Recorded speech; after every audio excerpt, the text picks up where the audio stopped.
I decided I would share my Ouija board story. There needs to be some context though. I've made a few Ouija boards. It's one of my many hobbies. Not any flimsy pizza box and Sharpie one, but sturdy wooden ones with calligraphy lettering, inlays in the whole 9 yards. I spend my time on them, making them unique and putting care into each, so I haven't made many. Well, I'm not sure, but the details may be significant because I have a connection with each board. I believe it's affected the way that my experience have gone. If not the connection, the quartz inlay on my first board, definitely dead. My friends were excited to try my first board. None of us have ever used a board before though. We didn't dive into it blind, or made sure of that. I looked up things to do, not to do, and etc. We didn't find all of the information I know now, but we had enough to know when something went wrong. There was 4 of us at the time, 3 in the round each time, and always a scribe. Of course, nothing happened at first. We made little circles on the board and stayed on it for a long time with nothing. Soon, I tried something I remembered other people I had heard had done. I offered energy to the spirits. Then it started. Slowly, I made sure none of my friends were pushing it around, and it seemed legitimate.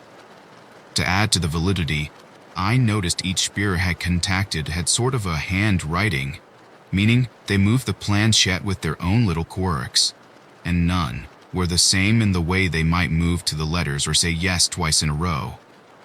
We tried to keep constant with the questions we asked, and when one spirit said goodbye, we would switch out scribes. Some of us got tired through the rounds, but I stayed fine. I switched out of the 4th round, just for the sake of it though. Things went south in that round. The first 3 spirits were generally friendly and helpful, until I was the scribe.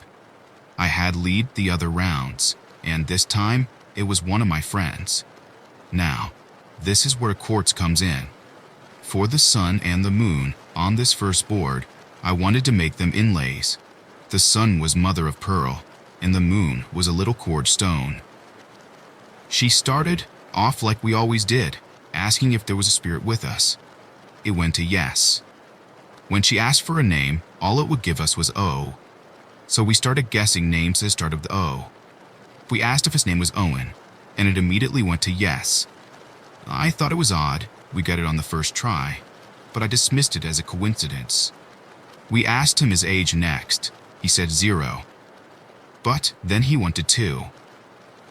We thought this was also odd, so we asked if he meant he was 20 or just 2. We told him to go to the sun for 2 and to the moon for 20. He went to the sun. He did a lot of things I dismissed as strange, like starting to go through the alphabet and making little circles on the side of the board. We asked him before he got too far into the alphabet if he was playing a game. It went to yes. Things got even weirder though.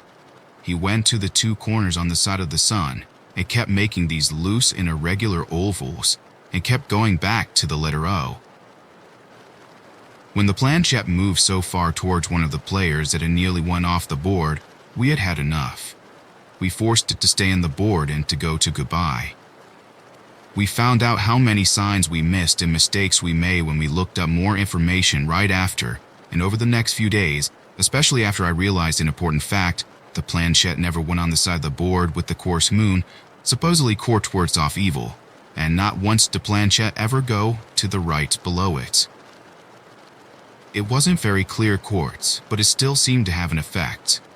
I realized the planchette was also trying to go to the core corners of the board, through the alphabet, and off of the board, all to let the spirit escape and or have a doorway into my house. When it did those odd ovals, I realized it was probably trying to do figure 8s, another sign something is wrong. It finally hit me that we might have been dealing with a board demon, or perhaps the one they call Zozo. When I realized it kept going back to O, Z is on the other side of the board, and so it couldn't spell the other half of its name. It's only a possibility. I have had others since then try to act like they are him to scare me, but the evidence is compelling enough for me to believe. I started putting silver on the board after that whenever I used it. I stayed in every session, We took breaks between spirits and I haven't had any problems since. Nothing else has been very notable with me in the Ouija board since, except for my session a few weeks ago. I don't often use the board, and this was at a party. Now I have depression and occasional suicidal thoughts, as much as I try to fight it and push them away. I had been crying earlier, and I'd been having some negative thoughts at the little party, but my best friend managed to get me through it and get me back into things. Later, with different friends, I ended up using my latest Ouija board. We got 2 spirits, and it was one of the most heartwarming sessions I've ever had. The first was a little kid who was concerned that I was crying earlier and was very sweet to me. The second was an older man who spoke in mostly gibberish, as some spirits tend to do with open-ended conversations. But clearly, he had a message for me to say no. I asked what, he just spelled out, to suicide. So, I guess the moral of my story is that this tool, whether it works or not, saved my life in some ways.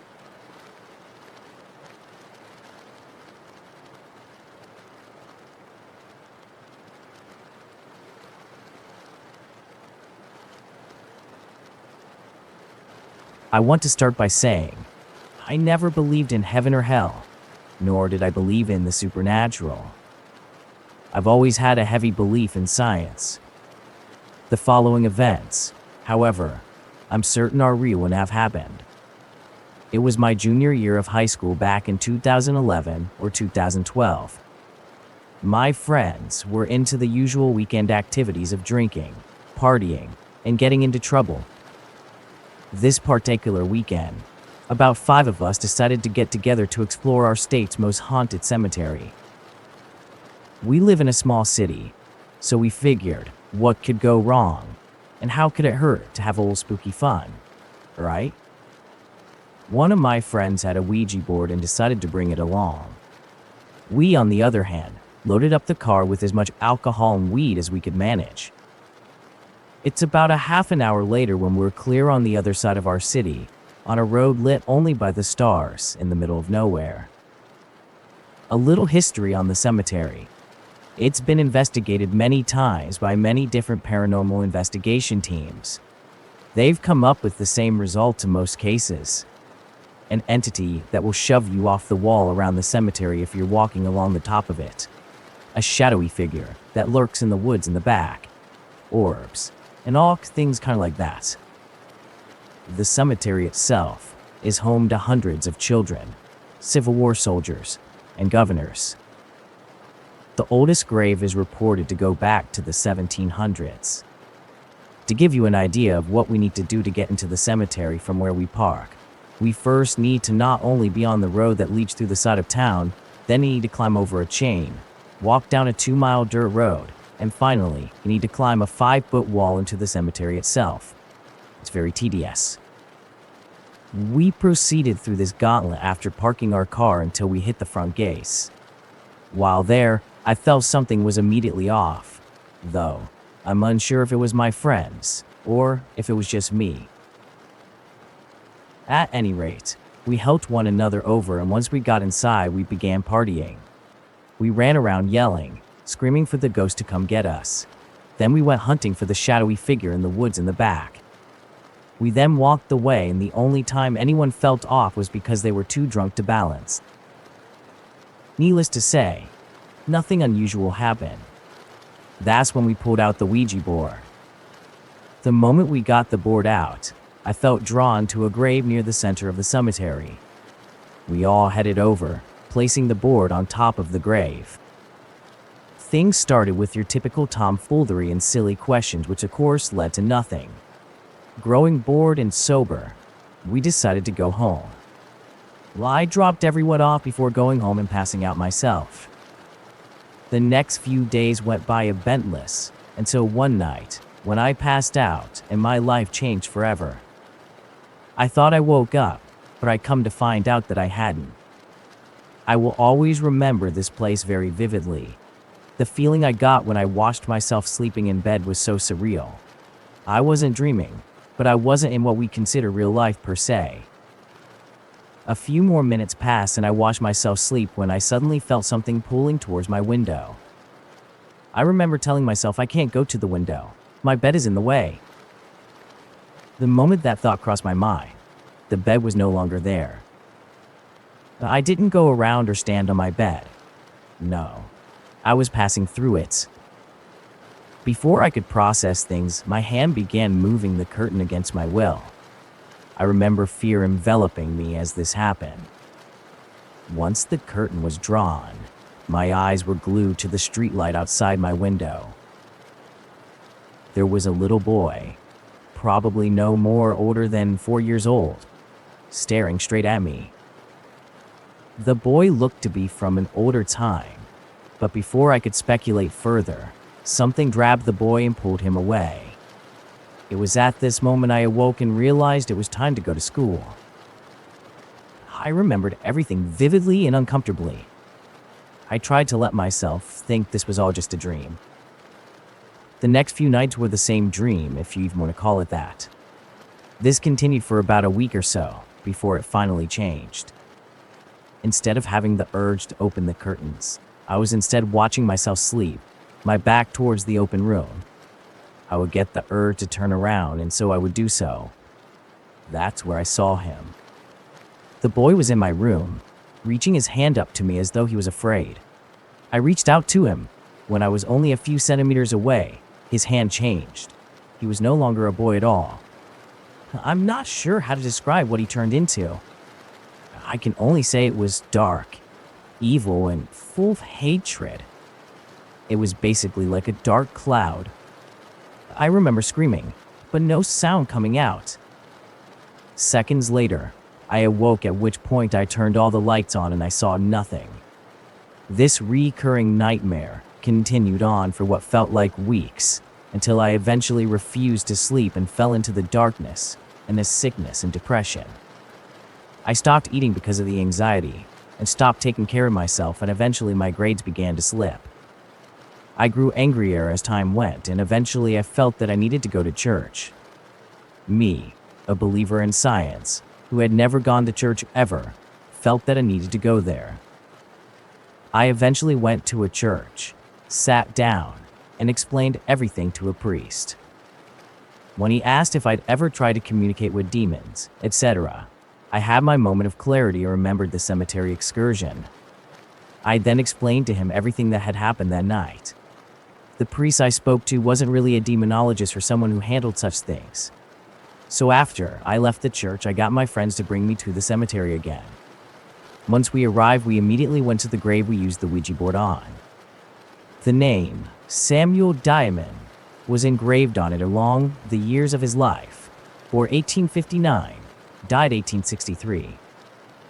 I immediately rushed home and did all the research I could on how to rid myself of spirits or demons. That's when I saw the solution of burning the damn board. It was then I remembered it was still in the trunk of my car, so I immediately started the pit out back and grabbed the board before chucking it into the fire. After I burned the board, things got stranger though. The out-of-body dream stayed stopped, but I started to get unusual feelings. It was like I could sense something there at all times. Ever since I burned the board, and to this day I can still sense something around me. Every night I have to keep myself facing the open room, and if I roll over I immediately wake up. There are times I'm trying just to relax and I feel something is practically driving a hole through me by staring at me. I always feel like whatever it is watching me, it's not good. I break out in tears sometimes from fear. Things are really bad, when they want to be anyway. Admittedly, as of late, it's been far less frequent. I later researched that burning the board can be useful, but only once you've closed the session by saying goodbye. I was a dumb teenager and did it all wrong. Now my life may be permanently altered. I've come to learn that our world is much more complex than what I used to believe it was. There's an unfathomable depth to so many planes of existence in our universe. I now believe anything is possible. Although it is heavily against my beliefs, there are some things out there I'm positive science is unable to explain. That doesn't mean they don't exist, however.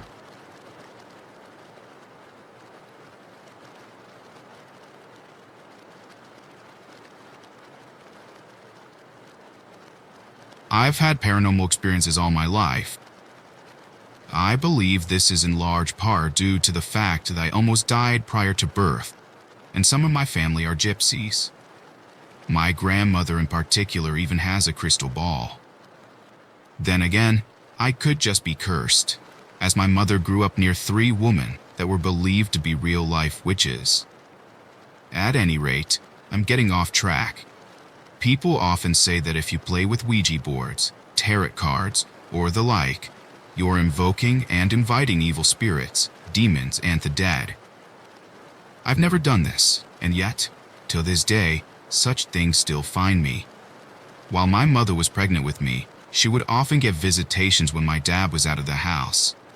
I was near death in utero, but the doctors didn't realize this until I was born. Quite often, when my mom would lay in bed, alone, while pregnant with me, she would often feel someone else on the other side of the bed. The bed would even go down as though someone was sitting in it, despite the fact that no one else was in the house. Other times, she would see something dark standing at the end of the bed, watching us, which would unnerve her. Many times when my dad was out of the house, my mother would get a sinking feeling that she could never quite shake.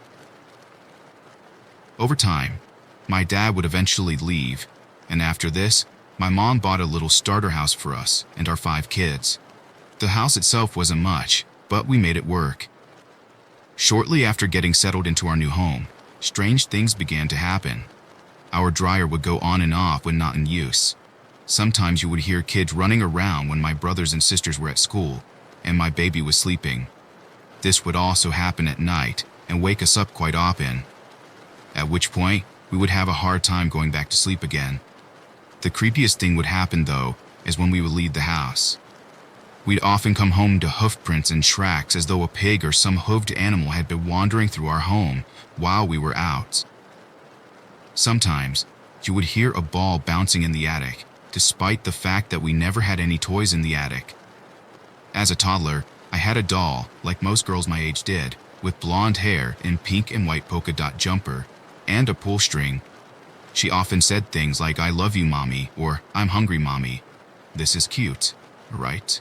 Well, when my Uncle Doug would pull the string, often while babysitting me, the doll would tell him to die, curse at him, and laugh evilly. This only happened when he pulled the string. Jumping forward a couple of years, once he had a house in Cedar Falls, Iowa. While living there, we would often hear scratching noises at the attic door. It wasn't like an animal. It was desperate, like a person clawing to escape with their lives while trapped inside the attic itself. Our dog would not go near the attic. If you were heading that way, as we use our attic like an entertainment room, the dog would leap out of our arms and run as fast as he could until we would shut the attic again and lock it up tight. Most recently, a few of my family members said they play with the Ouija board in that room. I had to stay in that house for a couple of months. I previously had to stay in the room, and this house is legit haunted. There were so many paranormal activity things happening to me when I was there. This goes doubly so for the studio apartment attached to the house. No one will go near that place if it isn't necessary. Are my family and I haunted? Cursed? I'm not sure. But these are just a few things we've experienced over the years.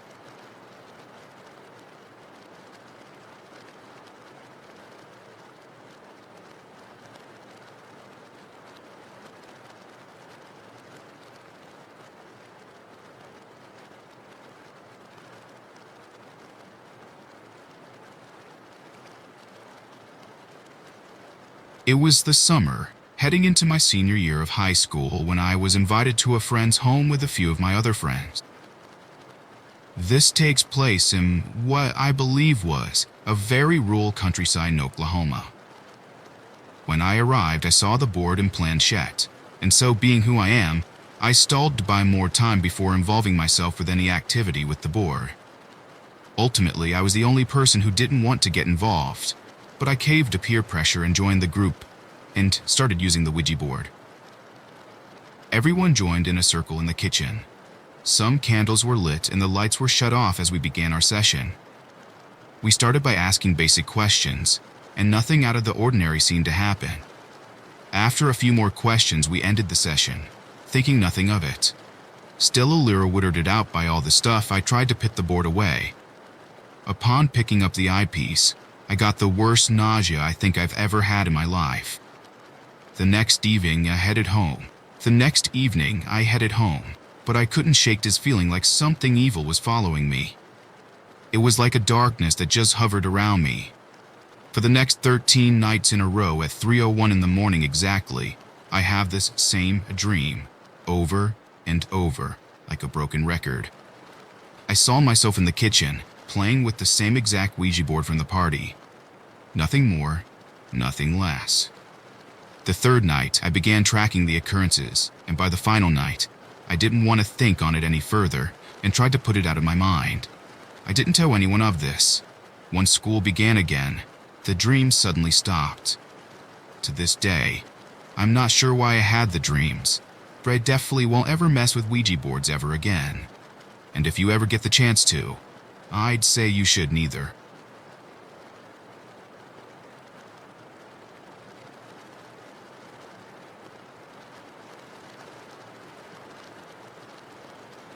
The following events actually happened to a friend of mine in high school, who I will refer to as Sally.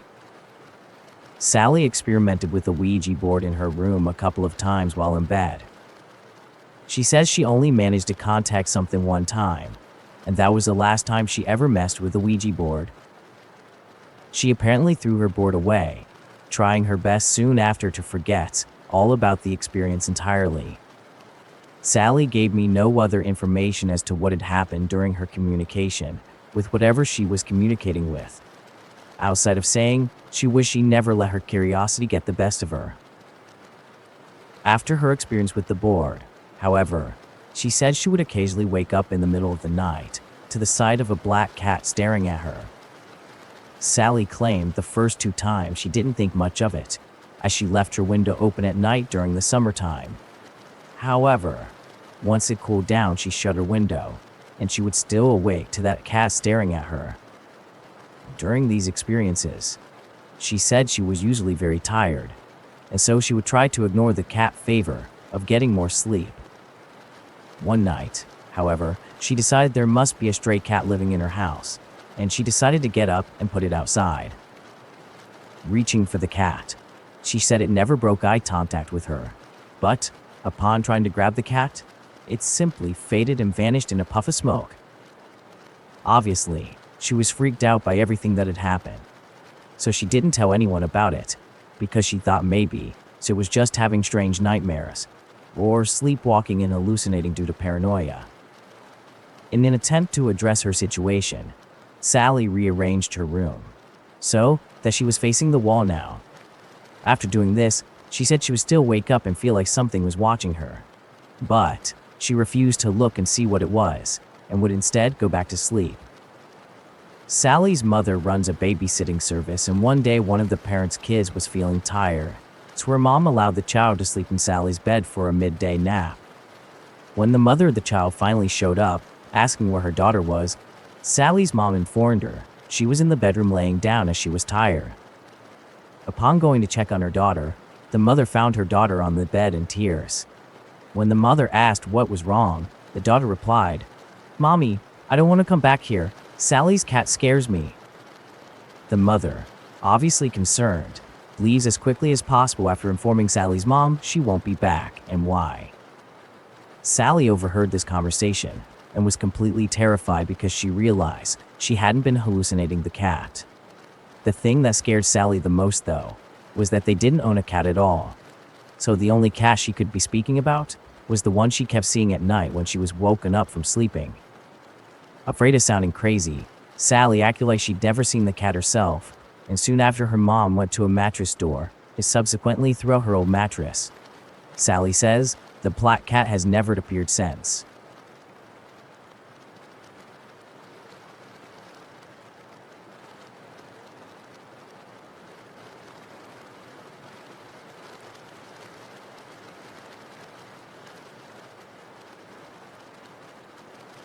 We've been playing with a Ouija board for quite some time now. This was until we received contact from a ghost who began spelling out my name, along with the word love. As unsettling as this may sound, it gets stranger. We began inquiring more deeply into what the ghost wanted, and that's when it said it loved me.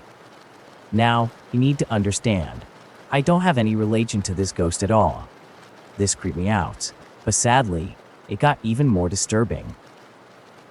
Afraid, but curious, we continued communicating with the ghost, who soon informed us that he was simply waiting for me to die because he wanted my soul. Immediately, we tried closing the conversation with the ghost, but he just kept spelling my name over and over again. Eventually, we were able to stop the conversation, and being quite unnerved, my sister and I burned the board, hoping it was all just a sick joke. Unfortunately, things did not stop there. My boyfriend, who the ghost seemed extremely jealous of, got into a car accident shortly after. Meanwhile, I've been plagued by nightmares. Even stranger, stuff has begun moving on its own around my home, and things have continued getting stranger. Eventually, I became curious if the ghost was the one causing this, or if something else was there entirely. So, we decided to try to make contact again. We made a makeshift board out of paper and put a glass on it. Almost immediately, the glass began moving and spelling out my name again. Angry, I asked what the spirit wanted and when he was going to leave us alone. His response was never. Maintaining my composure, I asked him if there was anything I could do to help him move on. The answer sent chills through me. "Kill yourself," is what he said. I'd been battling severe depression and battling suicidal thoughts almost daily after my first contact with this malevolent spirit, which made me wonder if it wasn't trying to drive me to death. The air in the room changed, and it quickly became apparent. What I believed to be a ghost felt much, much darker. I felt we were dealing with a demon. Unsure of what to do, we began praying. This only angered the entity, and it threw the glass we were using to spell things out with against the wall, shattering it. Scared, we broke off conversation once again. We've tried everything we can think of since this incident happened to get rid of this entity. Sadly, it's been to no avail, as he's still here. I'm scared and at a loss of what to do now. Why does it want me to die? And what is he planning to do with me if I do die? Will he use my soul? And what for if he does? I am just thinking about everything and out of answers as to what to do next. Please, if you have any ideas of what I can do or know of any way to help me rid of this thing, let me know. I'm more than open to any ideas. I'm quite afraid of everything going on. For now, though, I'm still dealing with this entity to this day.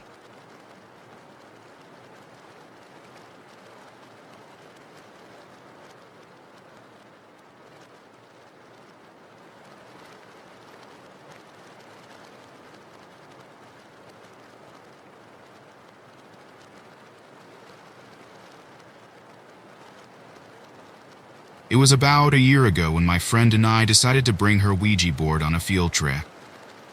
We were going to Greece to learn about its history and mythology. While there, we'd stay in a hotel for 3 days. 3 of us were staying in the same room together. My friend kept her promise and came to our room that night with the board. Everyone joined in on this except the second guy in our room, who went to the balcony to study. This left one guy, myself, and my friend to play with the Ouija board. We began the first rounds of questions with one other guy in the room, who asked, "Are you a demon?" Nothing came of this, of course. We waited 5 minutes before I asked the question, "Is there a ghost who'd like to communicate with us in this room?" Nothing happened, and so my friend, we'll call her May, suggested we should leave the board as it's getting late. The other guy in the session, we'll call him Paul, refused. So then, we make the dumbest mistake of our lives and began threatening to burn the board if we get no response.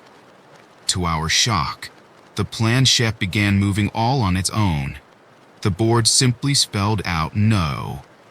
Keep in mind it spelled the word rather than going straight to the no on the board itself. Having had enough, we decided to say goodbye, end the session, and soon after, May grabbed the board and left the room terrified and pale looking. 10 seconds later, the guy who was studying came in screaming that he'd seen someone's leg from the floor above falling into some bushes. We told him about what we had done, and he had a semi-panic attack.